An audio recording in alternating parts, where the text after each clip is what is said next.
Picture this. You've just landed back in Barcelona after a 2-week vacation. You're exhausted. You're sunburnt.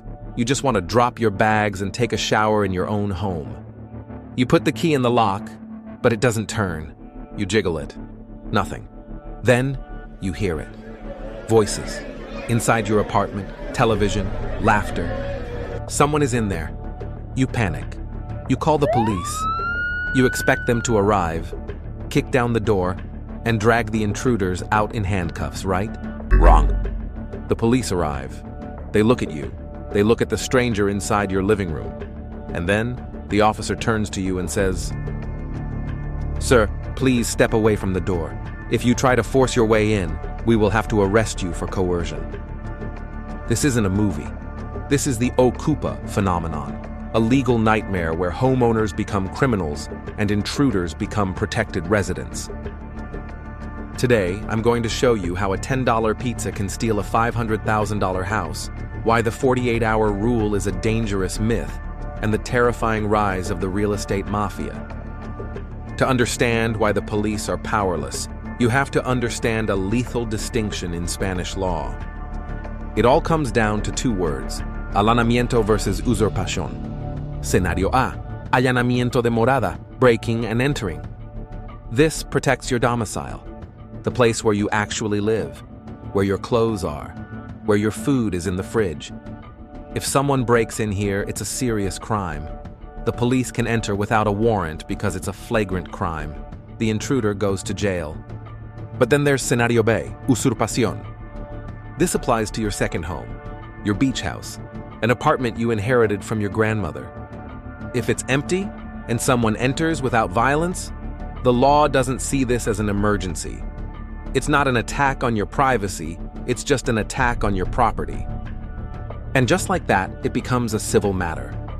The police cannot enter without a judge's order. And do you know how long a civil eviction trial takes in Spain right now? The average is 20.5 months. Almost 2 years. 2 years where they live in your house, burn your electricity, which you are legally required to keep paying for, or you get sued for harassment, while you pay the mortgage for a house you can't enter. You've probably seen TikToks claiming, if you catch them within 48 hours, the police can kick them out. I looked at the legal documents. That is a myth. There is no 48-hour law in the Spanish Penal Code. It's just a rule of thumb police use to define a crime in progress. But the squatter mafias? They are smart. They know how to hack this rule. Enter the pizza method. Here's how they do it. The squatters pick a target, but they don't break in yet.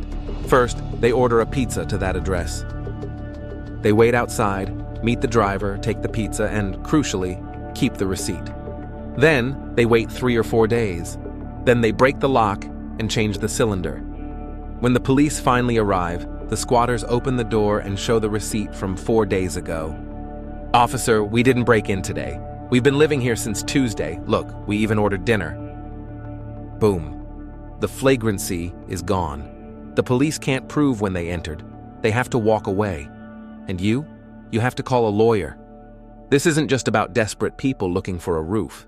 It's an industry. In Catalonia alone, which accounts for over 40% of Spain's squatting cases, organized gangs scout empty luxury apartments.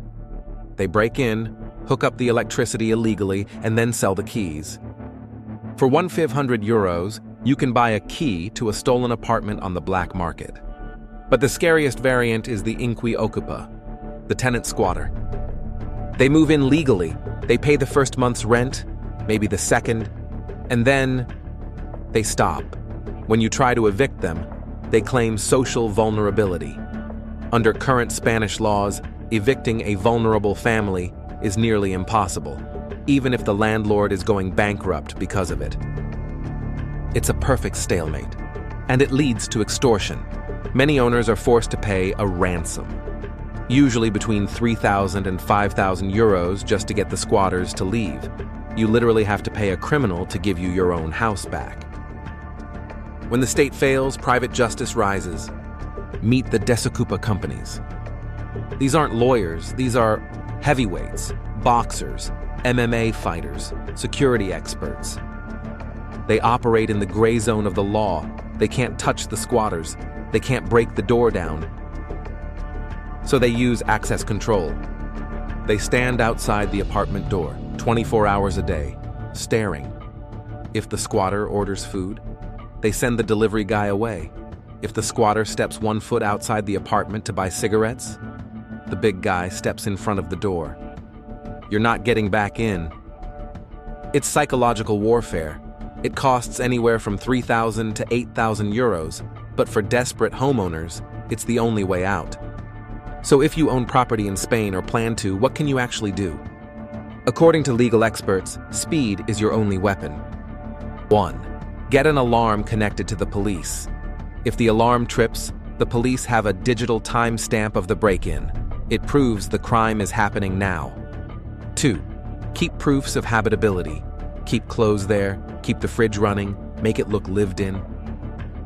3. Never take justice into your own hands. If you cut the water or change the locks while they are out, you are the one who goes to court. Spain is a paradise for tourists, but a jungle for property owners. What would you do? Would you wait 2 years for a judge, or would you pay the big guys to handle it? Let me know in the comments. Thanks for watching, stay curious, and for God's sake, lock your door.